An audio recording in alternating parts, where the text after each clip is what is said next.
All right, you groovy grasshoppers, and I do mean groovy. The great Rich Gaverty is here. It is that time of the week. Everybody in the universes, both universes. There's two universes right now. Is there two of them? This is what we're learning. We're having technical difficulties here. Oh. I feel like it's an Aerosmith concert, and the guy was up all night. The sound guy. Yeah, definitely. What do you got going on there? How you doing, Coach? I'm doing great. The world around me at times is not cooperating, and that's what adversity is all about, right? Okay, so I've got to explain a little self-diagnosis here, okay? So as you know, that Tom Laidlaw can get a little bit arrogant and overconfident sometimes. You got to be kidding me. I know. It's a breakthrough. I realize this. So when I retired from hockey, and if you know or not, I played in the NHL for 11 years. I don't know if you know that or not. But when I retired, I had a bad back, and I didn't know anything about training my core. And so probably over the last 10 years, I've understood now what it is to train my core. Kettlebell swings, all that kinds of stuff. Now, so Tom gets feeling pretty good about himself, kind of drops the core workouts a little bit, and doesn't maintain his core like he should. Then he drives 3 hours up to Binghamton, stands around in the cold for 5 hours, sleeps in the family that's really nice to have me there, but sleeps in a bed, didn't get a great sleep, and then drive back 3 hours the next day and wake up and I can't move my back. Wow. So all because Tom was arrogant. If Tom had just maintained his exercise program, which included the core, this would not happen. So what happened with the exercise program? What do you mean? It's you versus you? So yeah, it's kind of like my core's fine. I'm working on other stuff. I want to work on my chest. I want to work on my biceps, all that kind of stuff. And now, Tom, a good lesson here: maintain the core. Maintain the core. Yeah. What do you get going on there? You get a little concert in the background? Do you hear that? Yeah. That's the music in my head. But see, that's the problem. I have this stuff going on in my head. What about now? It's gone now. Okay. Yeah. Well, I did a meditation this morning, and it said, listen to the noise in your head, the voices of negativity, and deal with them one at a time. And if I had done that, I wouldn't even be on this call right now. That's true. It's just it's a battle. So yes, the music is off now, whatever that was. That's fine. Yeah, that's good. That was your dance music. You're getting ready for doing your dance. Listen, let me tell you something. I have a ton of dances to send you. I have to figure out. I apologize. I've been a little preoccupied with business, but I do have some videos. I have some good dance videos for you. Good. Good. I'm ready. Good. Oh my God, my back was spasming up on Monday. I couldn't even finish the show with Mark Puttenbank on Monday. So okay, let me ask you this: do you ever get back spasms or any back problems? Yes, but I haven't had anything since. And if you had called me immediately, right, you need to double up on your curcumin, your circulation, right? Yeah, that's fine. Now the normal mind would say, well, let me take a Viagra or Cialis or something like that. No bueno. No. So what you want to do is double and triple up on that, and then just go find the cryotherapy place and an infrared sauna place. Somebody else had mentioned that to me too about the infrared sauna. I did the hot showers, a lot of Advil, and a couple of glasses of vodka too. Well, that's fine. Yeah, okay. Yeah. You could self-medicate yourself like that, and I worked. That. It worked too. It's nice and relaxed. But let's go back to the fact that you and I now have done 30 episodes, 30, something like that, whatever it is. It's more than enough to somehow suggest to you that you should think about your own thought. Think about a freaking infrared sauna, man. Okay, go in there for 45 minutes, Tom. If you're worried about the $20, I'll put it on my account. Okay, if that's what it is, seriously, I'm just get in there. Okay, think about it. You go in, you wrap a towel around yourself. That means at some point, then you take the towel off and you start to sweat at 130 degrees for 45 minutes. It will loosen everything up in your body. It will improve your circulation. You obviously have no heart problems because you're an animal. Okay, you're like a rocket ship. Okay, with unlimited fuel. Right. And just you do that, and it's spectacular. It really is. Okay. And you know what? I believe you 100%, and I'm going to contemplate that. But here's the issue with me. I think we're seeing, right? It's this thing like, no, I can fight through it. I don't. It's almost like I feel like I'm giving in, and I'm not saying that anything wrong with you. It's just that's my mentality. I'm like, nope. So here's the deal. There are holistic. There are holistic, not medical. There are holistic cures or help. In other words, you're going to fight through it by using what's available in today's society with the knowledge that we have. Good point. It's infrared sauna. Yeah, I know. It's the rays of the sauna heat you from the outside in. Okay. Is it from the inside? Isn't it inside out? The inside out. I'm sorry. Yes, Okay. you got me so confused. This is, it's so mind-boggling that you won't just do this freaking stuff. That it's a simple one. This is an easy slam dunk. But and if you're such a macho guy like you are, I know you are. But if you're such a macho guy, which you don't have to impress me with that, okay? I know you a long time. Then just do this. Go in there and say to freaking infrared sauna, come and get me. Attack me with your 135 degrees. I'm going to sit in here. Rich says 45 minutes. I'm going to sit in here for 2.5 hours. Do I have to have pink panties on or something like that when I go in, or? You go in naked, bro. You'll love yourself. You'll be in your glory. You're sitting there in your manhood, okay, sweating your rear end off. All right. Oh. You got a towel. You bring in a big thing of water. You're drinking water, and you are sweating. And they have music. You can watch TV. There's one in Stanford. Is there? Okay. I think it's called Burn. I'll find out the name of the place. I know who the owners are. The whole bit. You could do a video in there. You can. Oh, that's right too. Okay. All right. Now you're bringing me around. Okay. So there's things I can do in there. We could do. How about this? We can do an episode. You're in a sauna. I'm in a sauna, and we just have a podcast. Okay. We could do that. We could do that. Speaking of podcasts, so our new podcast came out, Full Change. Our first episode was last Thursday with Pierre LaRouche. And you know what? We ended up being #1 in Spain for hockey podcasts. In Spain. Yeah, I don't know how that happened. They had spitting chicklets and all that stuff. I don't know why. That's awesome. I know. It was actually pretty good. Out of 250 podcasts in the U.S., hockey podcasts, we were number 50. So that's good. Yeah. Keep going. Yeah, pretty good. It's a good start. Yeah, that's good. We should have you on the podcast too, talking about your story. Yeah, seriously, all the stuff. You know what? We should do that. All the stuff we did. Yeah. We will. Listen, that's going to be a good podcast. That was. I'm glad I had that idea way back when, and then you found somebody to implement it. I'm proud of you. In August, when I said you should do a podcast with guys who you played against. Okay, I honestly don't remember that. I know you hate, since you never listened to me anyway. Obviously, you did. I could tell you that I designed the space shuttle back when we first met. And I have a 50-50 chance of convincing you because you don't listen. It's beautiful. Infrared sauna. Infrared sauna. Okay, so when we get done this, I'm going to go right to the computer to find out where the infrared sauna is near me. Infrared sauna. Here's what I'll put in: infrared sauna near me, and then it'll spit out because I know Google well. I know Google almost as well as you because nobody knows anything as much as you do. But infrared sauna near you, it's going to pop up Norwalk, Connecticut. No. It's in Stanford. Okay. You sure there isn't one in Greenwich? There's got to be one in Greenwich. Come on. No, I don't know. I don't think so. But you could try. I mean, Stanford. I don't know. There's a right where you live. There's a road called the New England Expressway. Some choose to call it 95 North, and you get on 95 North. Okay, and you take that to the Stanford exit. And you get off, and they built it all up. You probably haven't been there recently, but they built it up with all these beautiful condos and whatnot. My son lives up there. My son. Okay. Yeah. There you go. It's probably right around the corner from your son. Right. He lives over Harbor Yard. Yeah, I bet you it is in Harbor Yard. There's all kinds of stuff. Yeah, it is actually. I've been there, and they have infrared sauna, and then they have the magical. If you want to get magical, and a tough guy like you won't be cold, cryotherapy. And we should do the cryotherapy first, correct? No. Isn't that what you determined? No, that's a great question, and here's the answer to that. Okay. Oh, no, that's right. The Finns do the sauna first, then the cold water. That's right. Yes. And the reason why is because otherwise, if you freeze your body down to your body temperature is about 40-something degrees when you get out of there. Okay. Right. Or in your case, probably 50.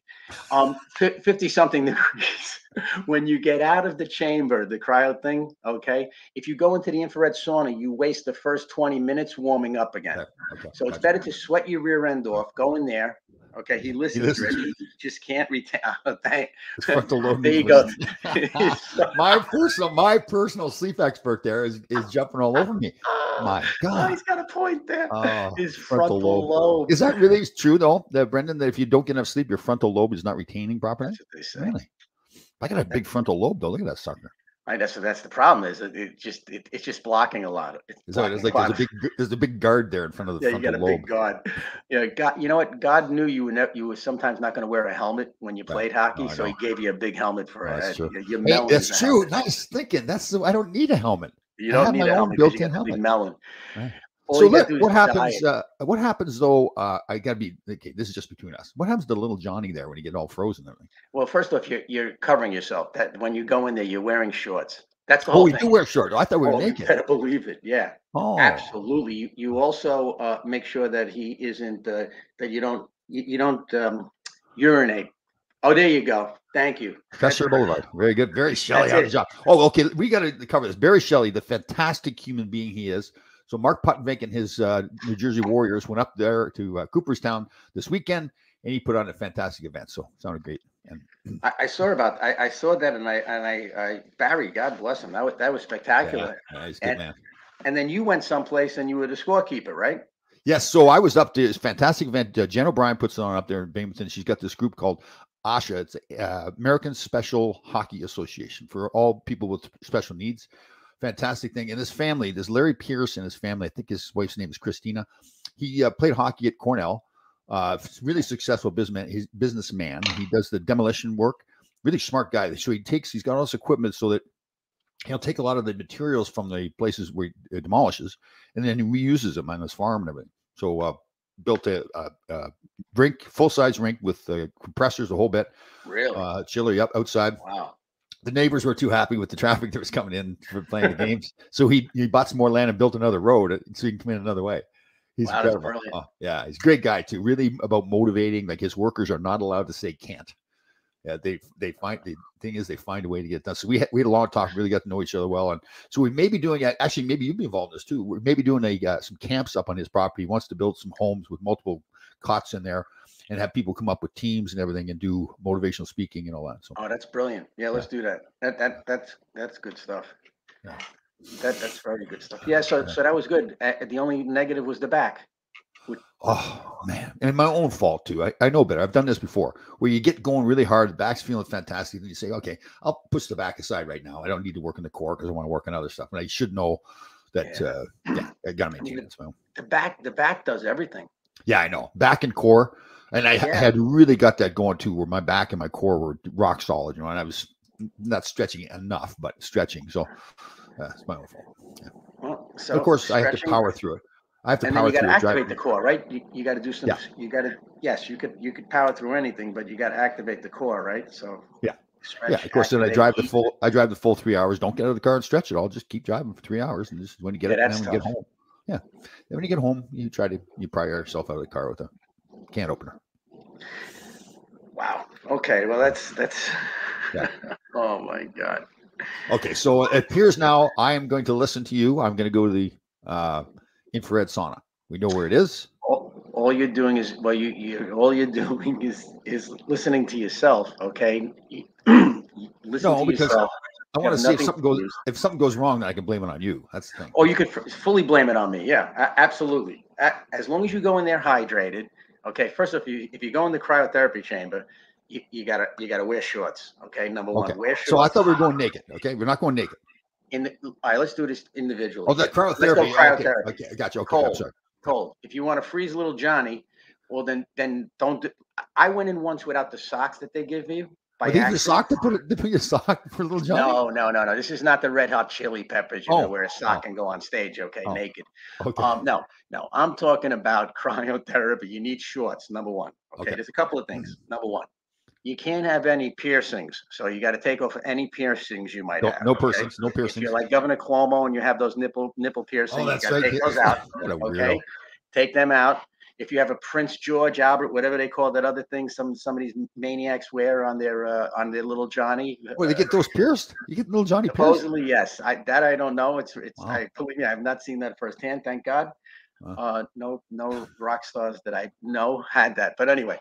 So all piercings you have to take off, number one. Number two, you have to put on the equipment that they give you. So they give you either a pair of boots or a pair of long socks. Wear those for your toes. Your toes will freeze, they'll blister, and your nails will fall off if you don't wear them. Good. My nails are nasty anyways, my toes. Okay, well, it hurts like hell, okay? Oh, okay. Then you got the Rascal Wrapped. You're okay with that, with the shorts. And then you go, they will give you some gloves for your digits. So what are you doing? You're sitting in a freezer? Well, depending on what kind they have, you're standing upright, and they lower the temperature to anywhere from like -180 to -300, depending on how how much macho true grit you want to feel. Okay. But I suggest you go in nice and easy initially and follow. No, we're not doing that. Okay. No. It's 3 minutes. I will tell you another thing. Either talk to the person who's the attendant there, okay, right. or if they ask you, like, do you want to listen to music, listen to like your favorite motivating tune, okay, that you really like, and then it'll go very quickly. Okay. All right. So you can't just don't stand there and think about the cold. You got to think about something else. No, you cannot think about the cold, because you will freeze and you'll tap out. That would be interesting. You will say, "Get me out." Yeah. Yeah. We ain't tapping out. This is a challenge. This is like the cryo challenge. Seriously. So anyway, and the other thing is the last 60 seconds, if you're in one of those stand-up tubes, you put your arms up and you turn slowly around, very slow, and then by the time you finish 360 turn, it'll be over and you can get out. Okay. Do you have to do the turn? If you can't, first off, it's 3 minutes. Okay. So if you you'll definitely, without a problem, get through the first 60 seconds. That's a minute. Then the next 60 seconds, you'll start to say to yourself, I want to kill Rich. When I see him, I'm going to actually walk to Florida to warm up and beat the crap out of him. That's the next 60 seconds. Then the third 60 seconds, the last bit, you say, the hell with Rich. I don't care what happens to him. I got to save myself. And that's when you want to get the thoughts off of where you are, and you go very slowly around with your arms up, if you have to. It's a way of, okay. Listen, next week you're going to come on and say, I didn't have to do any of that. I asked them for another 30 seconds and they said they couldn't reset the machine. That's the mindset you want to come back with on this one. All right. You will be so cold you won't feel your back. You won't know you had one. It's great for guys. So most places have both the sauna and the. Yeah, I believe that place that Shelley, the brother of your sleep expert, sent you. No, that's not the brother. No, Barry Shelley's not related to the Duffys. Oh no, not Barry Shelley. I mean the Duffys. Yeah. My bad. Yeah. I'm sorry. That's all right. That's okay. You Irish guys, you have such simple names. I screw them all up with the Irish and the English people. The Italians have the vowels. The names of the vowels. I'm sorry, but Ira's jumping on you here. Oh, piss on Ira. The dirty. You know what? Trina turd. You know what that equals? Go ahead. 10. 3 and a third. It doesn't. I know. Yeah. It equals Wayne Gretzky. I rounded up. It was good. Yeah, you rounded it out. Good. Yeah, definitely. So on that note of one of the most embarrassing things that have ever happened to me, like self-imposed things, is I didn't realize that I've got claustrophobia. So a few years ago, doctor wanted me to go get an MRI. So we go into the city. They know who I am somehow. I don't know if I told them or not who I was. Yeah. And so joking around, all the young girls and everything, I'm being Mr. Smartass and the whole bit. And they start sliding me into the tube for the MRI. And it's like, I can't move inside. My nose is right up against the top. I'm getting the willies, the jeebie-weebies, just even thinking about it.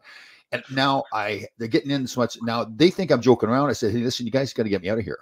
And they thought I was joking around, just laughing. So they kept sliding me in. They started laughing. Now I go into panic mode because I'm thinking, I think it was a control issue because now the thoughts that were going through my head were that what if there's an earthquake and they just leave me here?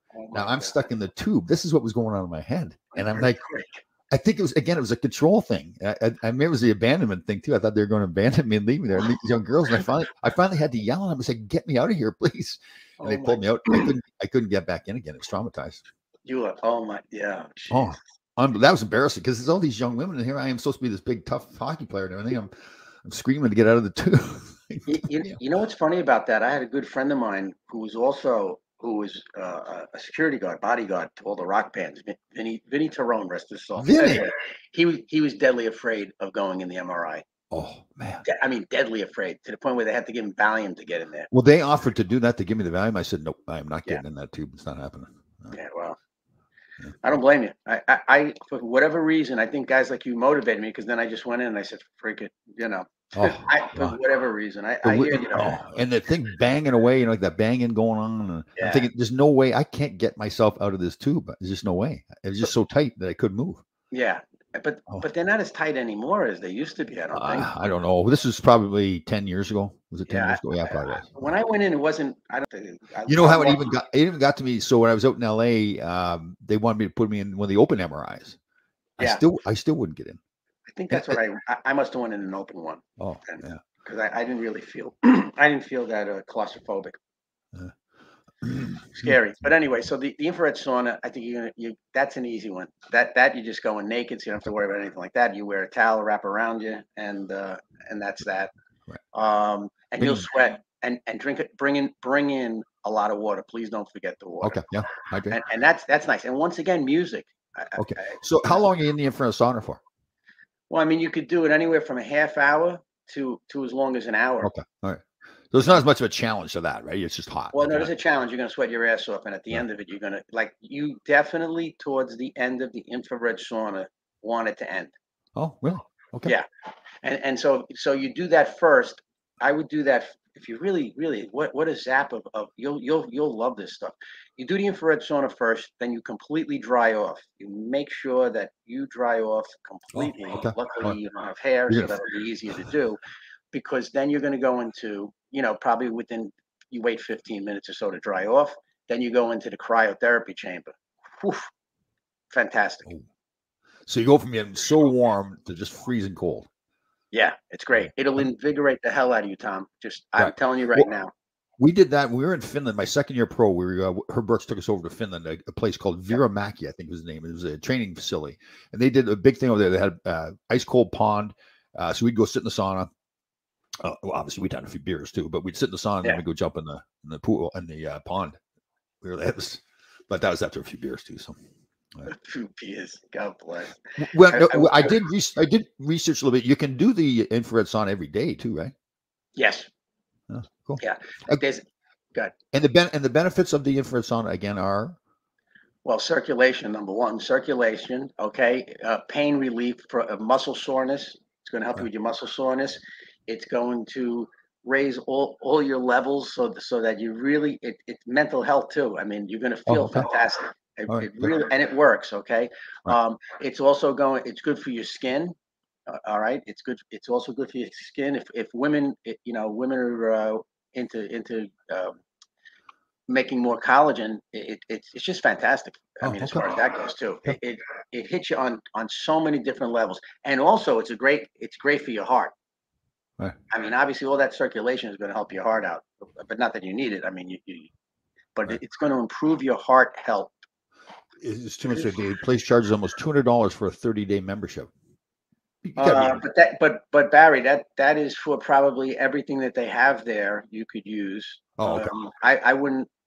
So $200 that's a going rate for 30 days of unlimited use. Down. So you better get you got to make sure that you're going to be using it 3 or 4 times a week at least. You're going to do that, right? Well, yeah, but how about this? The machine, the infrared sauna itself is the size of a closet. Oh, okay. That's a one-person one. Is it like a microwave then? Were they microwaving me? They're nuking me? No. It's UV rays. I will give you the website. You can go to sunlighten.com and you can check. Is this the first thing I'm actually going to do that you suggested? Is this the first? No. You're doing your Full Change podcast. I really don't recall. I don't want to make it seem like I stole your idea. I feel no, it wasn't my idea. It was my gift to you. What are you kidding me? No, we were just talking casually in conversation. Anyway, number one in Spain. Number one in Spain. Sí, señor. Yeah. ¿Cómo está? ¿Cómo está? ¿Cómo está? Muy bien. Maybe Alicia's got friends in Spain. Yeah, in Spanish, right? All her relatives. All the relatives and Ralph Triano. Ralph Triano, good friend of mine. I have all my people. All my Spanish-speaking people, they're saying, "Oye, cómo va, Tommy Laidlaw?" Yeah. Okay. All right. I know in the back of your mind. You're saying, "Listen to this son of a bitch. This guy is he's out of his mind." Yes, I am out of my mind. Did you? So did I tell you about the Latvia trip being rescheduled? Yes, the Latvia trip is being scheduled. Nothing about Guatemala, of course. Rescheduled. It's being rescheduled. Yes. So the email did not reach me. They wanted me to go, apparently, so they had to get somebody else. They didn't know what was going on. I reached out to them. They said, "Oh yeah, why don't you go?" I'm actually working with the State Department. I have a phone call on the 2nd of March with a young lady that works for the State Department. She runs the whole program. I guess it's a program for going over to different countries and not working with the government, but going directly to the people to show them that the U.S. people are very nice people, and I'm tasked with that duty. That's awesome. Yeah, the State. I'm an ambassador with the State Department. Why not? Sure. You're going to get a little card or something like that. Yeah. You'll immediately be arrested when you land. Probably. You will be the first hockey player held hostage. You were the first Canadian on Survivor, and now you're going to be the first hockey player ambassador that has been detained by a foreign government. I wonder where I'm going. I'll know on the second where I'm going for the next one. It'd be nice going down to Central America someplace. Ay caramba. Oh yeah, okay. We'll come back. When we went there with the band, we had each guy in the band had a military personnel with a machine gun out. Oh. For each guy. Protecting him or protecting the rock guy. Yeah. Oh, okay. Kidnapping. Oh, that's right too. They kidnap you at a drop of a hat. You go for eggs and you don't come back. Well, that's right. I never thought of that. Guys use that as an excuse to disappear for 3 weeks. I got kidnapped. To their wives. Honey, I'm calling from a prison. I'm kidnapped. I won't be home. Kidnapped. They got a gun to my head. Man, they got a gun to my head, honey. Oh, that's funny. Send money. Then you come home, you're all tanned up and everything like that. They kept me outside like a dog. They kept me outside like a dog. You wouldn't believe me. It was terrible, honey. Oh. You wouldn't believe me. Oh, God, that's funny. Why do you smell like perfume, honey? Yeah, they did that. They tried to feminize me. I'm telling you right now. See, you think quickly. That's good. I like that. Oh, I do a little bit. So when I'm supposed to go to an event up in Bolton, Connecticut on Monday night. I couldn't get my shoes on. Oh my God, really? So they had to cancel. So I apologize if anybody's up in Bolton, Connecticut to the Echoes, I think is the name of their organization. So it's rescheduled to next week. So we will get that done. I apologize. Well, you got to get going here. Yeah, I'm much better now. I've, like I said, I've self-medicated, but I do need to. Somebody else had suggested as well the infrared. I want to know who else suggested infrared sauna. Come on, Michelle Wang. Wang? No, okay. Was Michelle Wang? Hold on. Okay. Hold on. All right. She's smart. Oh no, I'm sorry. No. Margaret Ling. Margaret Ling. Yeah. With Clark Kent and Lane. What was it? Lane. Yeah. Clark Kent and Lois Lane. Lois Lane. That's it. Thank you. Imagine, this guy's a great guy too. This Clark Kent. So he's a friend of ours. Friend of Larry Melnick actually too. I think he's the only friend that Larry has. He was a friend. Yeah, and he has me now. But So imagine going through life being called Clark Kent though. It's fantastic. He's Superman. I guess so. Yeah. I guess they had him and his wife had a young boy, and he was going to name him Clark Kent II. And the wife said, "No, there'll be no more second Supermans." Right. So they named him Kryptonite. Yeah. Kryptonite. That's right. All right. So we're learning about. Okay. I actually saw when I was looking at our podcast. Who's the guy Von Fromm? Who's the ice bath guy? Wim Hof. I saw his podcast. I saw a picture of him. Yeah, he's out there. Yeah, he's out there. Yeah, he's different, dude. He's different. Well, I mean, look, most of the people that are in this wellness space have gone through some adversity, right? And he's no exception. His wife committed suicide and left him with his young kids. Oh wow! And that obviously wasn't easy for him, and so he really was put under some duress, and that's how he found a way to relieve the extreme duress that he was under, and that was with cold therapy. Oh wow! And so I mean, it's a crazy story. We got a good friend of mine. I guess I shouldn't name names, but his brother-in-law, his wife's brother, was skiing up in upstate New York, someplace. Went into a tree. It ran into a tree. Is fully paralyzed right now. Oh. So I had to tell him, I said, guys, when you walk in that room, and thanks to you, I knew this stuff. I said, when you walk in that room, you have to tell him that he is going to walk. Because I'm assuming right now all the doctors are talking about the medicine and everything, that he's going to be paralyzed and all this kind of stuff. I said, but you've got to tell him over and over. The message he gets every day over and over is he's going to walk. So, oh boy. Yeah, actually, I think he wants me to talk. I asked him, I said, listen, if you want me to talk to the family, I will do that to make sure that they realize their responsibility right now. So. Yeah, no, I mean, that's unbelievable. That really is.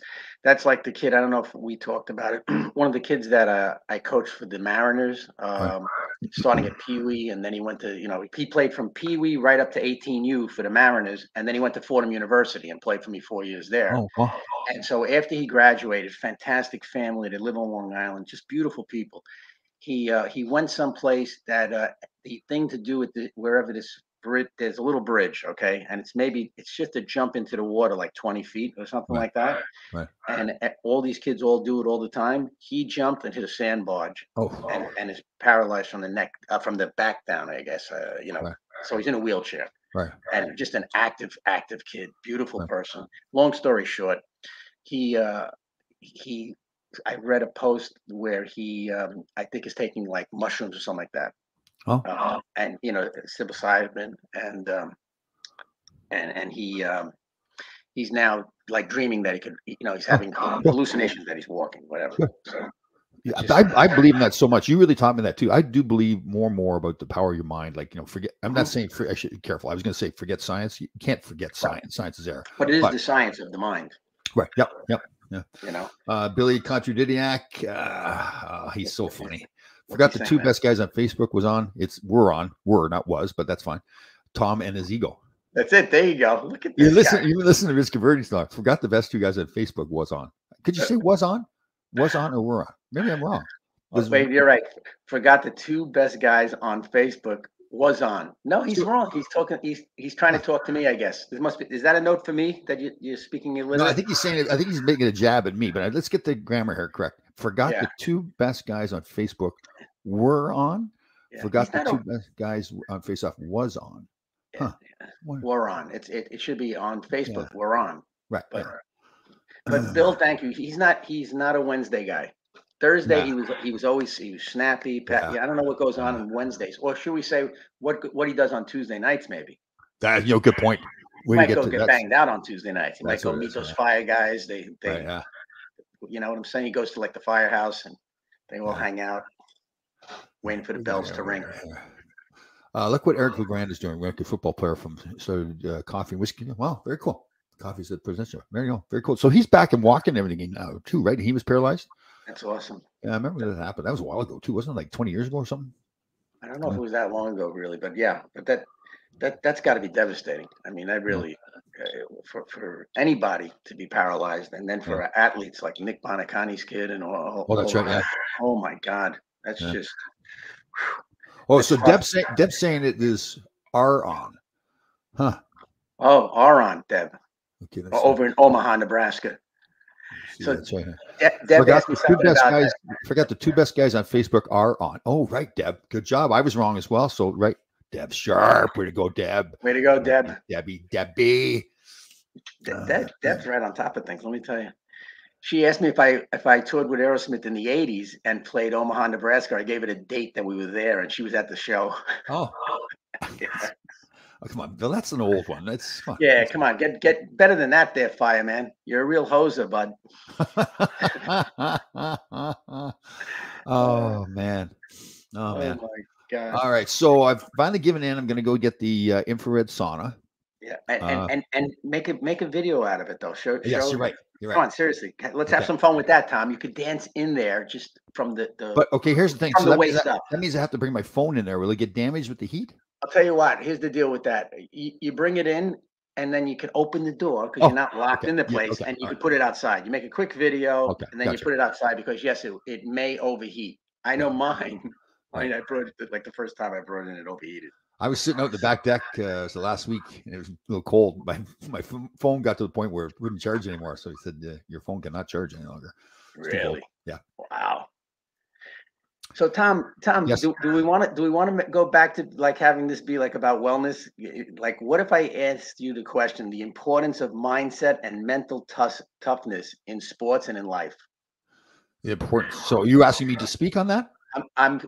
Could you speak on that? Can you speak to us on the importance of mindset? Right. I'll say it slow. And mental toughness in sports and life. Oh, very good question. So mindset and mental toughness, right? Yes. Mindset. Yes. So a good example, we spoke where I was up at this place in Binghamton, and the gentleman, Larry Pierce, former college hockey player from Cornell. And he's really into that in his business life as well, that mindset that always can do things. They don't look, he tries to teach everybody that works for him and his sons are pretty cool with it too, that there's always a way to get it done. We don't look at the job and say, no, we can't do it because of this, we can't do it because of that. We always try to find a way to get it done. So it's huge. And I don't think we I think we could do a better job, like in school, for example, with kids, like get them more mentally tough that yes, they can do things instead of. I think I told you we had Jim Kite, former NHL player, on who's deaf, and I didn't realize. I just thought he had hearing problems, but he's deaf. He had to do lip reading on the show. I had to make sure that my mouth was where he could see it because he was lip reading, and he uses the term that he called it snowplow parents, where they just clear everything out of the way so the kids have it really easy, which is hurting them, right? They need to be able to learn to fight through things, make their mistakes, get up and do it again. And again, the big thing I've learned too is like I'm much better now. People ask me if I can do something, I just say yes, even if I don't know if I can do it or not. Even if I go to try to do it and it doesn't work the first time, as long as I'm not quitting, then I'll never fail, right? Just keep on going. So yeah no, that's good. Yeah. That's good. So I'm going to use that in my speech. I have to give a talk on this on Friday. I'm going to use that. Where are you speaking? on Zoom, on a Zoom call. Oh, cool. Very nice. Yeah. So I'm doing a Zoom call, it's on mental toughness and mindset. And the bottom line is that they're crucial for success in both sports, right, and life. I mean, obviously. And how do you think you can build that mental toughness?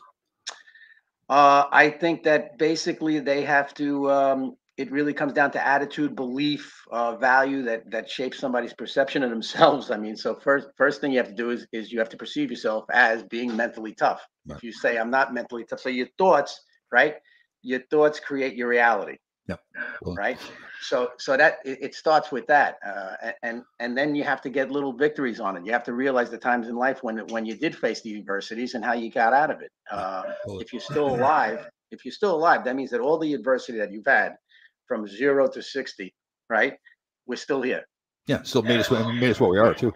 Right. You know, and I think too, it's like constantly pushing yourself outside that comfort zone too, right? It's like, you know, when I think we talked about this when I go to the gym, if I'm doing a set of 12 reps, make sure that I put after, you know, from doing it over and over, you kind of know that, okay, the amount of weight that I'm going to put on, I'm going to get to like the 8th rep, and my body and my mind is going to tell me, Tom, you need to quit. You're getting tired. You need to quit. You got to fight through that. And again, you don't look at that big daunting task like the full 12. You just look at getting 8 done. Once 8's done, then you get 9 done. You know all the stuff. So it's again, but maybe people don't. It's important that you know what I mean. We have people listening. There's got to be people in Spain. Right. We have to start advertising in Spain if you're such a hot shot there. Who knew? Number one. Muy caliente. Muy caliente. Yes. But fighting through that, and then when you get done, when you first few times you do, you go, wow, that was cool. But after a while, that's just how your body operates, right? You know that you can do it. You just do that one at a time. I think we had this Tom Shea, former retired Navy SEAL, on famous guy. He's written a book. Can't remember his name, but he was leading a group of other SEALs in Afghanistan, and they were in a battle, I think, with the Taliban or whoever it was, the bad guys, anyways. And they ran out of ammunition, so they had to call in a danger close strike. You know, one of those bombs that could potentially hurt them as well. And it didn't land on them, but the concussion from it blew them back into a building. And he said, he was funny because I'm interviewing him on the podcast, and he led me right into it too. He knew what he was doing. I said, so, you know, he paused for a bit. And I said, so what did you do I should back up. He said, we can either just lay here and die, or we get up and continue the battle. So we got up and we got going. I said, so what happened to you? Like, where'd you get the strength? Did some music come over you or whatever, the strength to get up and fight again? He goes, oh, no. You can tell, like, he was fired up. Like, he's done many presentations. He said, I just looked and said, I couldn't worry about the 100 guys that we were fighting.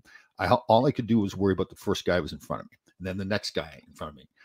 So it's pretty cool the way they did it. Use that's the example with life, right? It's not looking at the big daunting task. It's just completing the first task that's in front of you. So it's pretty cool. Break it down into small tasks. I mean, that's the bottom line. The same thing when you coach, right? Remember, you'd coach for a period, let's say, you know, let's get, I remember, even if whether we were ahead or behind, don't get too down or too ecstatic, right? In the first period of a hockey game. Let's get to the ice cut. I used to just say, let's get to the ice cut.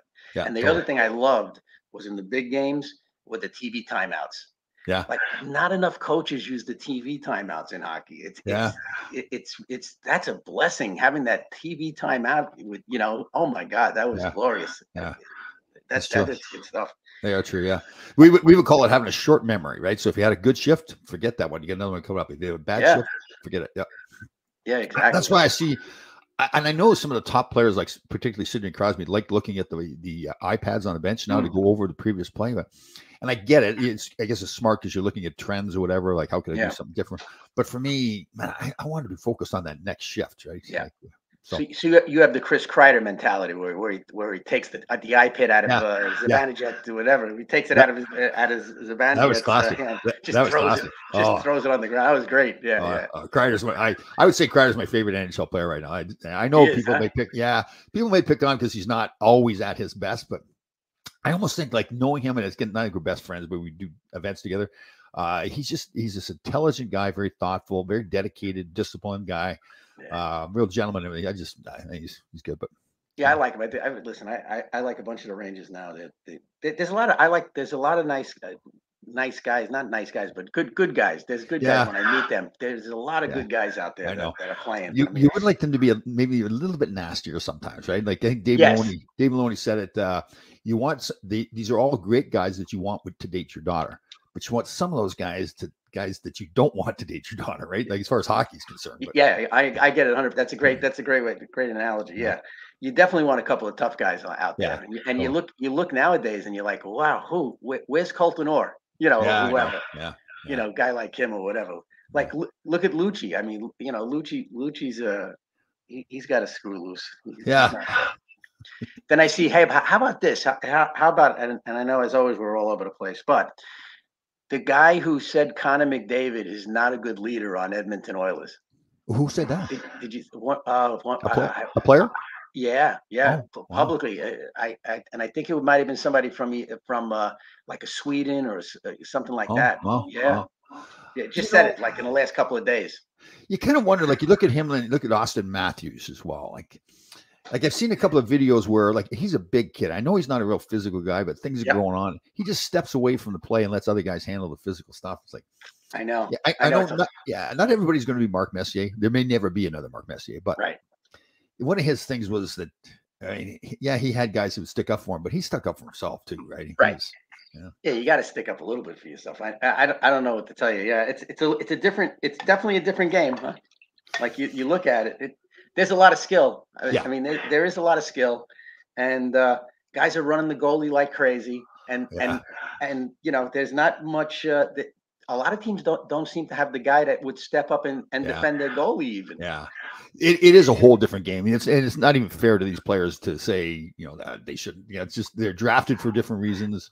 Like I was drafted for a reason, right? The big farm boy and everything. They probably I would have really changed my game to make it. I'd like to believe that I was still motivated enough to do that, but the way I played, it's not the way I can play now in the NHL. So no, but you seem to just you figure it out no matter what you do. I appreciate you saying that. That's meant more and more to me as time's gone on, as I've learned more about myself. That I'm very proud of my sons because they're that same way. That it's just they're known as the guys that. You do the same thing. Yeah, you just. What I think the biggest thing is. I've learned to not worry about the money, right? To worry about doing the job properly. So it gives you a task to do. And I think I learned that a lot from Herb Brooks too. Even my college coach, Rick Comley. But Herb was really big in that, he was smart psychologically. Like I told this before, but he told me, get the puck, give it to somebody else. He had a specific role that he wanted me to play. But it wasn't just me playing the role. It was him recognizing that if I was going to sacrifice and play the role that he needed me to do, he needed to make sure that I got on the ice to do that role as much as possible, right? So, okay, Tom, if you want to, so first year I get 6 goals, 23 assists. I think I'm going to be a two-way defenseman. And he says, nope, that's not happening. You're being a defensive defenseman. That's what I need. And that's what you're going to do. And I didn't realize that, I look back at it now, though, that once I did it, then he rewarded me by constantly putting me out there on the ice in those situations. So he's smart. So, but you played your role. You didn't fight. And there's even what Herb, you didn't score any goals because he said, don't go glassing out or whatever he said. You be the steady defenseman, don't take a shot, and you took him literally. But you were coachable, I guess. Yeah, that's what I was one of his boys. Clearly, I was one of his boys because I did what he wanted me to do, and it paid off. I told the story too. I'll never forget. We're killing a penalty in Washington. And I guess I was feeling pretty cocky. All I had to do was shoot it down. It was at my blue line. And somebody came in to check me, and I did a little toe drag around the guy. And then I dumped it. Yeah, then I dumped it in. It was pointless. I didn't have to do it all. And I come to the bench thinking, that's pretty cool. And he got all over me. You ever do that again, you won't get on the ice. Again, I had stepped away from what my role was supposed to be. And that's just get the puck down the ice, get your job done. So, yeah, he was funny. Yeah, but I It's almost like you're giving him a jelly donut or something like that. You know, in other words, like because here you are having a guy like you on the team, right? A guy who is really into being a coach like that. Okay, they love a guy like you because you could take it. You know what I'm saying? So in other words, they could break your chops because it's really breaking your chops. You know what I'm saying with that? It was a fantastic play, but why compliment you on it? Because it's so out of character. Now it's an opportunity for me to break your chops. It's going to roll off your back like water on a duck's ass. Okay, but yet the guy who's maybe not as hardcore as you is going to say, "Oh shit, I better mind my P's and Q's here." You know, that is true too. You know, he did. You're a great example guy. He in front of everybody at practice one day, he says, I drove by the pub yesterday at 4 o'clock and your car was still in front of that bar. And I said, and I yelled at him, I says, and if you drove by at 6 o'clock, it still would have been parked out in front of the bar. Yeah. He just turned and skated away. Yeah. Or you could have said, that's because it was broken down. Okay. My car is permanently I parked my car there just to annoy you. You know what I'm saying? Funny. I know. Other guys were parking the car like away so you couldn't see the cars, hiding the cars. And I said, no, you park it right in front. But the thing is, okay, if I was going to do that, I better make sure I work my ass off for practice the next day too. That was the great thing about it. Yes. Yeah. I had a player who said he was going away for the weekend. We had a game on Sunday. I said, make sure you're back on Sunday. Yeah. Okay. Just make sure you're back on Sunday. Right. Yeah. Kid's Flanny, his name was. Flanny. Anyway, Flanagan. Yeah. So I said, Flanny, make sure you're back on Sunday. I don't hear any bullshit. So Sunday morning, I get a text. Coach, bad news. My flight's going to be delayed. I don't know if I'm going to make it. Right. Oh. So I pick up the phone and I go, don't you realize I used to own a car service? And I have like the computers that tell you when the planes are what time the planes are coming in, and your plane's on time, bro. I said, your plane's on time. I don't know what you did last night. That's your problem. Figure it out and be at the game. Oh, good job. That's nice. Yeah. That's nice. Oh, yeah. But, and he's one of my favorite players, so that's my point with that. Guys like you are fantastic to coach. I mean, it's you get a guy who's like you. See, it's the coaches with the ego or whatever their malady is that they're coaching, okay? Yeah. That would pick on a guy like you, okay? A guy who's a team guy and all of that. You'd have to be a real imbecile to do that. That doesn't make any sense. You're not, that's where the coach comes in and it's like his way or the highway, but there's a way to do that. There's even a way to like instill that. You know what I'm saying? Yeah, totally. Well, that's our old buddy Teddy Sater we talked about in the past. He comes in and he sends down Mike Rogers, Nick Fotiu to Hartford. He sends Glenn Hanlon to Adirondack. He sends Peter LaRouche to Hershey. And you knew what he was trying to do. He was trying to say, yeah, I'm the boss here. Now I don't care. But he sends these are adult men with family that are still good players, fantastic team players, friends with all the guys on the team, and you shit on them. Right. Yeah. So there's no reason for that. But you just look, the way I look at it, you just walk in like if you really, that's a guy who doesn't believe he's the man. Yeah. Totally. Yeah. You know what I'm saying? Good point, Brady. He's trying to prove that he's the man. Yes. You understand what I mean? So if you're the man, you don't have to prove it. Yeah. When Herbie walked in, so my first year pro, Herb was said, won the gold medal, then went over. He was over in Europe, and they fired Freddie Shero. So we then go on this long run in the playoffs. Craig Patrick takes over. Mm-hmm. And typically now you don't have a new coach coming in. We went to the semifinals. So usually that coach isn't going to get fired, but the coach had already been fired, already determined Herb was coming in. So he comes in, makes a bunch of changes right away, like getting rid of some of the bigger, tough guys, bringing in Mark Pavlich, Ray Rutzelainen, and Robert Clanahan. Mm-hmm. Smaller, faster guys. And Herb walked in. It's a very good point, because when he walked in the room, you knew that he thought he was the man because he was the man. Everything was drawn out. When he spoke, I remember getting up from the meeting going, okay, Herb's in charge. There was no discussion about it. Yeah. Like, this guy's a nutcase. What's he doing? It was like, okay, he's the man. He's got to charge. So yeah, because he thinks about it. He would think about it. He probably practiced those speeches, or whether he practiced them when he was 16 years old and for the rest of his life. You know what I'm saying? But where it becomes second nature. But it's just how you walk in and do that. Totally. I mean, that's a good lesson for everybody in life too, right? Like if you walk into any situation, first of all, you need to be prepared when you get up in front of those people, and that preparation will give you a license to be confident in yourself and go do it. Yeah. Oh, he was classic. He'd come in and late in the game, there'd be like 30 seconds to go, we're killing a penalty, whatever. And he would he would never come down and ask me if I was okay and ready to go. He would just literally come down, kick me in the ass and say, get the F out there. He didn't use the F word. I never thought about it before, but what he was doing, he was saying to me, I don't care if you're at 70% or 80%. I want you on the ice. And I would get so fired up when he did that. It's like I'd fly over the boards. You know, you get up and I'd be dead tired. Nothing cared. Nothing mattered anymore because that's the way he treated it. So yeah, he's cool. Yeah. But it's how, and it's how you do it too. I mean, what you know, we can't admit that I've never kicked anybody, but I definitely have like whispered in somebody's ear, like, you know, listen, I'm putting my arm around you because your parents are going to think I'm telling you something really cool. Right. But I'm not. I'll say, stop playing like a, you know, whatever. Yeah. Get the fuck out there. You know, get out there and let's go. Get that puck in the corner, man. Have you ever used the psychology? Like I did one time in high school. I was coaching the Greenwich high school team. So a good player had a bad shift. So it came back and same thing. And they leaned over to him. I said, come on, you're better than that. You're a lot better than that. Right. And I said, okay, get right back. I figured, okay, I'll get him right back out there. And he's going to really be fired up. Put him back out there. He was worse the second shift. Really? I still would do this. I like the psychology of it still. I still would do that. It's just, he's a high school kid too. So, you know, it's, well, it depends. Yeah. You got to really, Well, you know, listen, you can't coach a high school hockey team like you would a college hockey team. Right. You know, every level is different. Right. That's what I learned from coaching every level. Yeah. You know, it's different. And then, you know, with the pros or something like that, I think that since I'm not a great skater and I wasn't a pro hockey player, well, then guess what? My assistant coach was something that my staff would be a skating guy or an ex, you know, ex pro and all that other kind of thing. Yeah. You have to realize what your strengths and weaknesses are. Yeah, totally. You know what I'm saying? So, well, a guy like a Ken Hitchcock, I didn't like Ken Hitchcock as a coach, but he's an example of a guy. He's way overweight, not much of a skater. Mm-hmm. So he had to have people around him that could take over that. Yeah.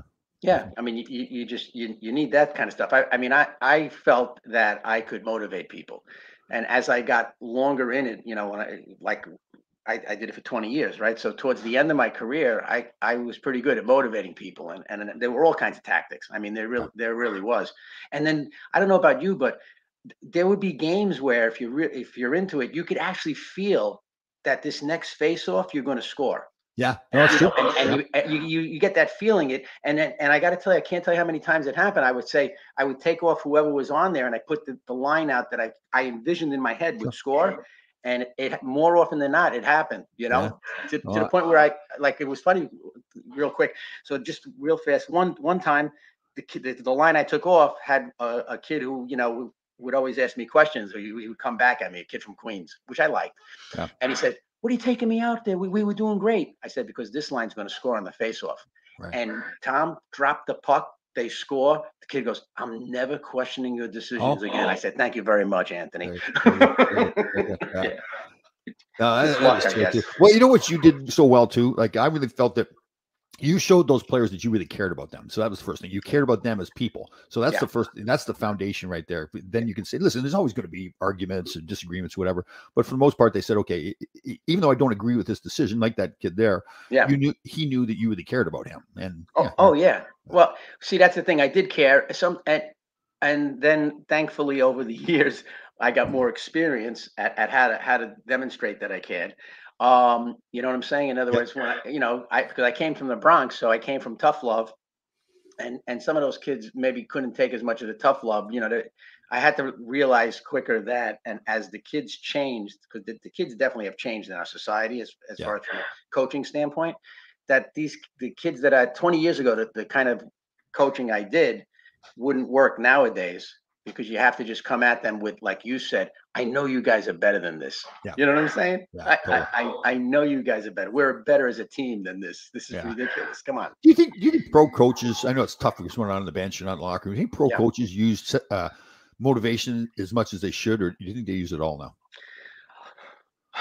They should use it all, but I don't think that they all do. I really don't. I don't, you know what? Just because we have been exposed to it and realize its benefits doesn't mean that they're going to let it get past their ego. Like, you know what I'm saying? I mean, look, Mike Babcock, right? He's getting a lot of negative now. A lot of negative stories are coming out about him.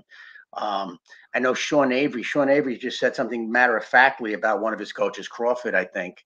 And it became this whole big hullabaloo that Crawford kicked him, you know, and Avery said, but I deserve to get kicked. He didn't kick me maliciously, you know, something like that. Yeah. So I think I remember that story too. Yeah. Is there a correlation between coaching a sport and life coaching, taking a scheme or system out of the equation? Taking a scheme or system out of the equation. Go ahead. Well, I mean, I think that coaching and life coaching, I mean, a lot of the stuff that you use for hockey applies to life coaching also. I mean, so yeah, I mean, look, there's adversity in hockey, there's adversity in life. I mean, so yeah, definitely. Um, and even like setting small goals, set small goals in life, set small goals in a hockey game. You know, in a hockey game, you break it down to the first shift. Let's do something on everybody's first shift. Let's make sure we make a hit, make a play, whatever it might be that you say. So yeah, you set small goals as far as that goes. Yeah, I think coaching hockey. Well, we know hockey, I guess, is all sports. Especially at the youth level, is really, it's more, to me, it's coaching the life lessons. The hockey the hockey comes second. You teach them about fighting through things. Herb Brooks was still doing that too. Again, the whole, passes come from the heart thing. And that was literally, he was showing us, okay, pass with your heart, put your heart in it. But that's life too. If you're going to do something, you put your heart into it. Yeah. And the biggest thing too with the kids, you see, especially when they're younger and getting started, they can't do something. They can't skate. They can't pass. Then once they start to do it, and you've helped them do it, man, now they say, wow, I can really do that. Like their confidence level just goes sky high, and they believe in you much more as a coach because you've shown them how to do something that they could not do before. So, I think it is. So, yes, you're right. I think the two of them go hand in hand totally. Coaching sports and coaching life. Yeah. I mean, as far as self-confidence is the biggest thing you got to develop in life and in sports. And so how do you do it? You do it as younger kids. It's up to the coaches. The coaches have to instill the self-confidence. I see a lot of guys, and I might have been guilty of it also 20 years ago. You sit down with a bunch of coaches, all they're doing is pointing out the kids' shortcomings. Yeah, I know. You know what I mean? Oh, he can't turn left. He can't turn right. He doesn't make a pass. He can't sauce it. He carries the puck too much. He doesn't carry the puck enough. He shoots too much. He doesn't shoot too much. All of that crap. As opposed to pick on what they're doing right. Totally. Yep. And even with video, look, even in life, and that's the same thing when you're doing life coaching. Your job is not to point out that they have anxiety, depression, and stuff like that, procrastination, whatever it might be. Your job is to identify that, know that might be one of their issues, and then teach them how to overcome those things. Yeah. Totally. Like, isn't that a good point? Like even in our life, like if you go down the intersection and there's a light there, right? We call it a stoplight. Why don't we call it a goal light? Yeah. I think it's okay. I'm going to turn that into a positive. I think because it's more important to learn how to stop at one of those lights than it is to go. In other words, right? The danger occurs when you go through a stop sign. Right. Okay. So here's Iris. I like this, Iris. There are coaches who motivate, but they don't have the right system for the talent they have. Vice versa, Jacques Lemaire. And you're right. Yeah. I mean, you can, if you have a big system guy, but you don't have the players to play. Like, Gerard Gallant is a team that he wants up and running, gunning team. Have good goaltender back there. You're going to give up good chances, but you're going to create a lot of good chances as well. So that's the system. But you can't do that if you got a bunch of Tom Laidlaws on the team, right? You've got to have, the Foxes and all those other players that they have. So that is a good point. But I do think sometimes the system it could be a sound system, whatever it is, and you have to have the right players, but it's how the players participate in that system. It's the process that how much are they into it? Do they believe in it? Do they believe that individually they're going to prosper under that system? And do they believe as a team that they're going to prosper too? I think that's the biggest thing. Like you've got to be a salesman too with these players to convince them that yes, this will work. And that, again, I keep going back to her, but that's what he was so good at too. He sold to us. He sold to me as an individual that if I did what he wanted me to do, I was going to have a successful career and I was going to get to play a lot. So yeah. See, the whole thing about a system, though, right, is when you get, for lack of a better word, when you get stuck with a team that doesn't fit your system. In other words, do you adapt? Perhaps you adapt with the system as far as that goes. I mean, it seems like the NHL in general is run and gun now, right? I mean, it's a much more open, less positional type of play, correct? Yep, totally. You know what I'm saying? Yeah. So the goaltending has to be good. If you don't have good goaltending now in the NHL, well, then you're gonna have some problems because it's so run and gun. I mean, some of the stuff these guys do, at times there's how about we would almost say back in the day that they're overhandling the puck, but yet they're encouraging puck control. Yeah, totally. No, so now they're encouraging puck control. So now you get a lot of guys trying to go around 5 guys, and the great guys actually can do it, like a McDavid, a Matthews, and so many others, right? Yeah. So a little bit of sad news here on a personal level. One of my favorite clients, one of my first clients I ever had was Brian Berard. Brian Berard was first overall pick in the draft. We got to be very close, lost his eye or the majority of his eyesight.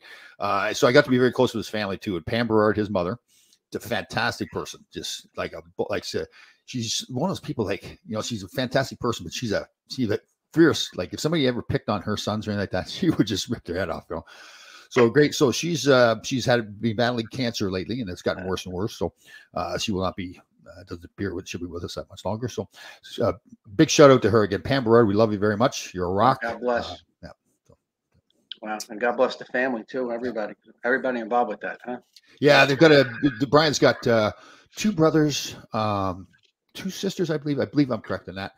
A really tight family too. And again, she's been battling for a long time. I think it's the case where their doctors told her years ago, I believe 3, 4, maybe 5 years ago, that she needed surgery. She said, nope, I'm not doing that. Right. And she fought past it longer than what they thought she would. God bless her. Yeah, she's great. She's smoking her cigarettes. And Wally, her husband, he was one of those guys. He's a fantastic guy too. He was one of those guys when he was younger. He'd ride the motorcycle into the bar, and the whole thing. Oh yeah, you go hang out with them, and it's a blast. Oh my God, great people. Yeah. So you did great things with Brian though too. I mean, some of the stuff that you did there when he got hurt and everything with that. Yeah, that was quite a contract. That's legendary stuff. Yeah, when you get into the agent business, you don't really realize the stuff that you're going to not have to, but you live through, good and bad. And I'll never forget when Brian lost his eye. It was a game up in Ottawa, and he was with the Toronto Maple Leafs. I remember watching Marian Hossa. It was an accident. He went to turn around and take a slap shot, I think, and the follow through went up, hit Brian right in the eye. That happens a lot, but your eye socket, is kind of protecting your eye. But in this case, so he had I think they called it a fully detached retina. Wow. And so I remember going to the hospital in Toronto, going up to see him the next day, and he couldn't walk through a doorway. Like his depth perception was gone. So to see him come back and play in the National Hockey League was amazing. I can tell the stories now, but so we went through the whole process of Dr. Stanley Chang. I think it was Stanley Chang, doctor at the New York Presbyterian Hospital, was the guy that we searched around. Everybody said he was the best guy. So he fixed it. Again, it really wasn't able to bring all the eyesight back. In fact, not very much at all. So Brian signed with the Rangers first, and he signed with Boston, then he signed with Chicago. Can't remember where else it was. But every time he went, he was with the Islanders, wasn't he? He was initially, yeah. I think did he go back there again? I think we did. But every team that he went to, so the eye charts, there's different eye charts, right? Like some of the E is upside down. So we would memorize the eye chart. And then I would go into the test with him, and then we'd have some code where I would say something, and he would tell him he couldn't see the eye chart. So I would say something like, "Oh man, those are ugly shoes" or something like that, and then so he knew which one it was. So he's pretending that he's reading the eye chart. He couldn't see. That's amazing. That's awesome. It's funny, but we knew. Like I can tell a story because there's really no rule or law that said that he had to have a certain level of eyesight. They would get him tested more, I think, just to protect themselves, and I don't blame that at all. It's a business; they can't just put him on the ice. Yeah, right. So for him to go from where he couldn't even get through a doorway to now all of a sudden was playing back in the National Hockey League, I didn't think he would. So he missed the full year. Playing the rest of that season and the full year. And then I was saying, hey, Brian, why don't you, again, we were close. Why don't you come work with me, work at the agent business? You recruit for me. And he says, Tom, I think I can play. And I remember thinking, like, what? You can't. So again, so Herb Brooks was coaching the Olympic team that year. Was that 2002? I can't remember which year it was. And Don Maloney was assistant GM at the Rangers, I think it was. So I called Herb up. I said, listen, can Brian Berard come to training camp with the Olympic team? He says, Tom, he's not playing on the team. I said, I get it. We just need to skate. We want to get him out there so the scouts can come watch him because we knew the scouts will all be there. So I had to make sure Don Maloney knew that Brian was going to be there. So he went and watched him play and practice. And he says, Tom, he can play. So they signed him to a contract. We did one of these reverse contracts where it was 1 year guaranteed. And then there was 3 option years after that, which usually doesn't work that way. So he did okay. Not enough that they wanted to pick up the deal. And then we signed him with Boston Bruins. And things went well. It was the comeback was incredible. It's amazing. Yeah, I mean that was your agent moment there, huh? Yeah, I went through a lot with Brian. He went through a lot too. He's the first overall pick in the draft. So as an agent, selfishly, that's like now now you're really an established agent. Yeah. And Yeah, that was big. And then that draft year, I had like 5 of the first 30 some picks, I think it was, in the draft. Wade Redden was the 2nd overall pick, and I thought I had him as a client as well, but his other agent bought him a car, so it didn't work. His other agent bought him a car, right? Yeah. Wow. Yeah. Oh no, it wasn't. No. I apologize. That was another player. With him, it was. I think his coach knew this other agent. Said, "No, you're going with this other agent." So yeah, it's not easy. That business. It's right? That was a blast. It was really pretty cool. And when I first got done playing, I got in the broadcasting business a little bit too. I did the color commentating for the Sharks. Yeah, I didn't know that. Somebody told me that. For a year, right? Yeah, it was. They had hired Dennis Hull, and he's a fantastic public speaker, but he couldn't do TV because he couldn't be concise, like, and get it done. And I had done some radio work with the Kings, so they hired me. Well, and they offered me to do that as a full-time job, but the agent business really got going, and I was really motivated in the agent business because I was talking to JD John Davidson, an old teammate. He was doing broadcasting at the time, and he said, "Tom, listen, I love my career, but I settled for too little as a player, and I'll never do that again." So it brought my broadcasting world, my job. I want to be as good as I could be, so the preparation and everything. And I really remember having that conversation with him, and that's really what I wanted to do in the agent business as well. I just didn't want to be just that agent, Right. So to get to the point where I worked for IMG, first overall pick in the draft, and all that stuff was really. That was a good motivational thing too, to really teach myself. Like, I remember went to the first draft I went to, and I didn't have any players at all. So they teach you, like, if you got the top players, you're down low. If you got, and I was up in the rafters, and I was hot. But it was a great thing because I said, I will never be up here again. So it was pretty cool. Good stuff. That is good. That's funny. Yeah. Oh my God. All right, everybody. So again, that 988 hotline, there's a lot of. You hear a lot more stories about mental health issues amongst people. And, we really need to help each other. We can't sit around waiting for somebody else. So reach out to people. If you see them on the street, you don't know them, or friends, make some phone calls to people you haven't talked to in a while. And again, we've got that 988 hotline for mental health issues. So check in with loved ones, and if you have mental health issues, don't be afraid to speak up and find help. As far as that goes. Tom, always a pleasure. Yeah, and I head to Stanford. I'm going to go sweat. Yeah, please. Come on. I'll talk to you later. All right. See you, brother. Bye, everybody.